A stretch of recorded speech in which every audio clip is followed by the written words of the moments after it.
大家好啊，歡迎嚟到潮談佛系，我係你嘅主持 Matuli。呢一個 podcast 咧係為咗點樣將古老嘅佛教智慧用年輕嘅方式融入我哋繁忙嘅現代生活之中而創立嘅。咁喺呢個充滿壓力快節奏嘅都市生活入邊啦，我哋好多時都會覺得迷失啦、焦慮甚至係空虛添嘅。潮談佛系希望通過探討正念、無執着、中道、慈悲等等嘅佛教概念，為大家提供一啲實用嘅方法，去面對日常生活中嘅各種挑戰。咁無論係社交媒體嘅分心啊、都市嘅忙碌、消費主義嘅誘惑，定係人際關係嘅複雜嘅。咁我哋唔講高深嘅理論，而係用廣東話以貼地生活化嘅例子咧，分享點樣將呢一啲智慧應用到喺我哋生活當中。每集大約10至15分鐘啦，啱晒你搭車、做 gym 或者做家務嘅時候聽嘅。咁如果大家想睇更加多嘅生活語錄啦，同埋日常反思咧，咁啊記得追蹤我哋嘅 Instagram Sensation Journey，咁幫大家喺生活之中咧保持翻個正念嘅。咁希望透過呢個頻道啦，我哋都可以一齊學習、一齊成長，喺繁忙嘅現代生活入邊啦，尋找翻我哋內心嘅一片淨土。咁無論你係佛教徒啊，定係對心靈成長咧有興趣嘅朋友咧，都歡迎你加入呢一個佛系旅程嘅。咁因為我自己都係第一次做呢一類型嘅錄播節目啦，咁如果我有食螺絲嘅狀況咧，希望大家多多包涵啦，我會越做越好嘅。咁而家等我哋開始第一集嘅內容啦，數碼時代嘅正念。咁今日咧，我係想同大家分享一個咧我自己曾經嘅親身經歷嘅。咁朝頭早6點鐘鬧鐘響啦，我伸手拎電話，本身就想撳停個鬧鐘嘅啫，但係手指咧又不自覺咁已經打開咗個 Instagram。9個字之後咧，我經過自己其實自己仲喺張床上面碌緊電話，咁我係已經遲咗出門口啦。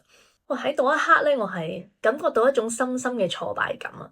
明明真係諗住今日早啲起身，沖杯咖啡、做瑜伽、沖涼，睇埋我自己本書，開始我美好的一天。但係結果咧，又係俾個社交媒體咧偷走咗我嘅時間同埋空間。我相信好多人有試過類似嘅經驗嘅，就係我哋俾個數碼世界綁架咗。仲要喺不知不覺間。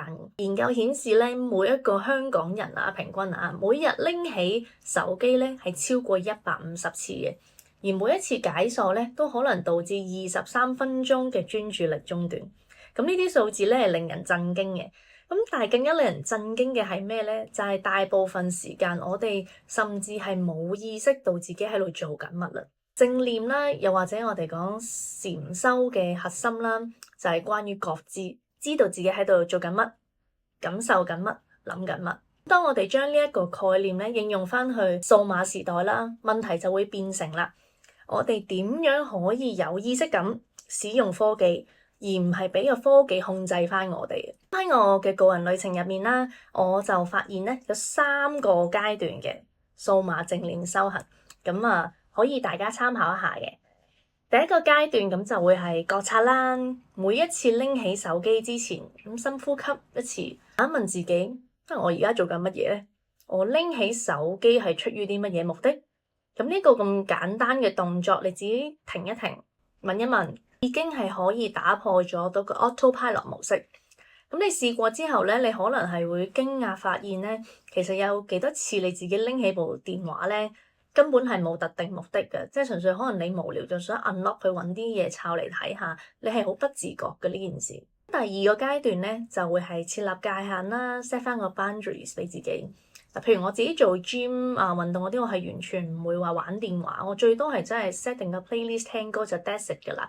或者喺我嘅飯台啦，我食飯，我手機永遠係保持靜音啦，同埋個面係向下㗎。我希望好好珍惜同自己朋友食飯嘅時間啦，同埋我都希望真係好好享受自己嗰一餐飯啦。其實設立呢一啲數碼界限啦，係等於創造咗一啲正念嘅空間啊，一啲科技唔可以入侵嘅區域。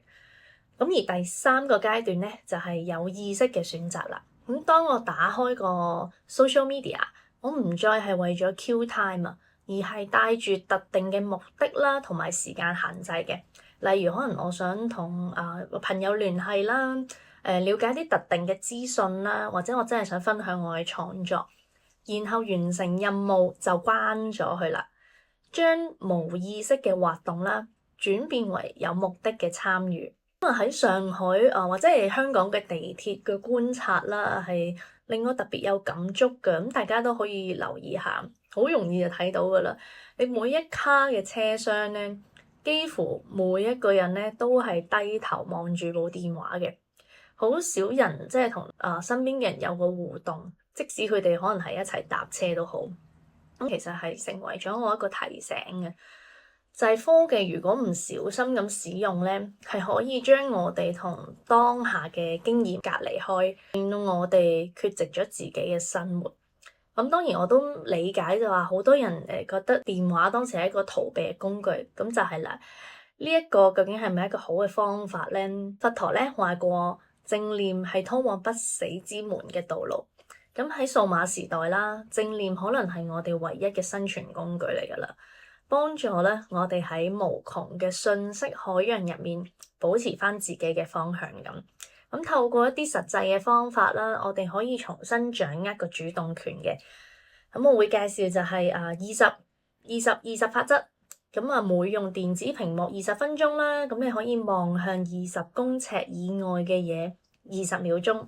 咁呢個方法咁當然就唔單止係保護眼睛健康啦，咁更加係一個定期回到當下嘅一個提醒嚟嘅。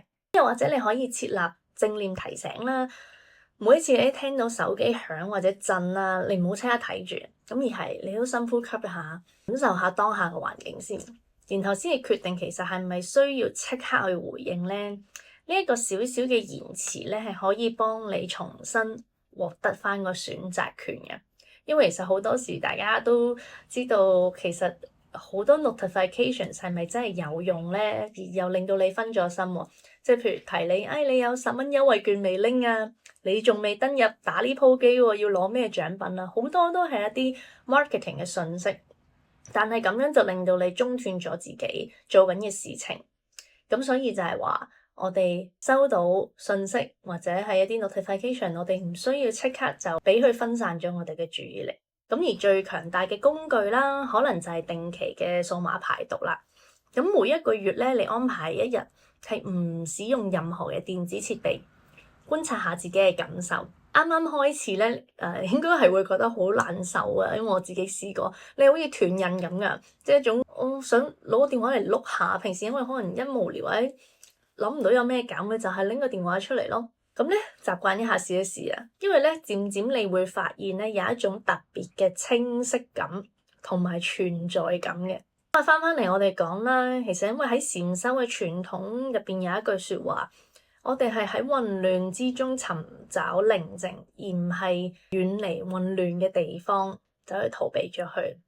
同樣啦，數碼正念我講咁耐咧，唔係叫你哋完全放棄咗科技，唔係咁嘅意思，而係喺使用科技嘅同時咧，要保持翻我哋嘅清醒同埋自主。咁今日咧，我就分享咗自己同數碼世界搏鬥嘅旅程啦，同埋一啲實際嘅方法，希望幫到你啦，同埋都希望引到你嘅共鳴嘅。咁正念並唔係一個終點嚟嘅，而係一個持續嘅實踐，一步一腳印。每一次覺察到自己咧，不自覺咁打開個手機，每一次就有意識咁決定放低部手機，都係一次細微但係重要嘅覺醒時刻。咁如果你覺得今集嘅內容有用咧，請幫手俾個 like share 俾你嗰個成日碌電話嘅朋友仔啦，同埋留低 comment 話俾我知咧，你係點樣同你嘅裝置相處嘅。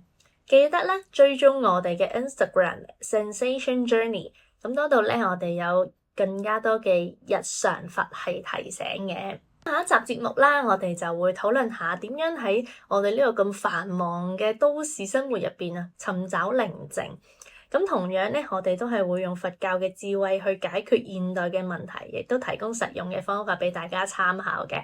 咁記得訂閱我哋嘅頻道，打開通知。不過記得係要正念使用啊！多謝收聽，我係 Matuli，下次見，拜拜。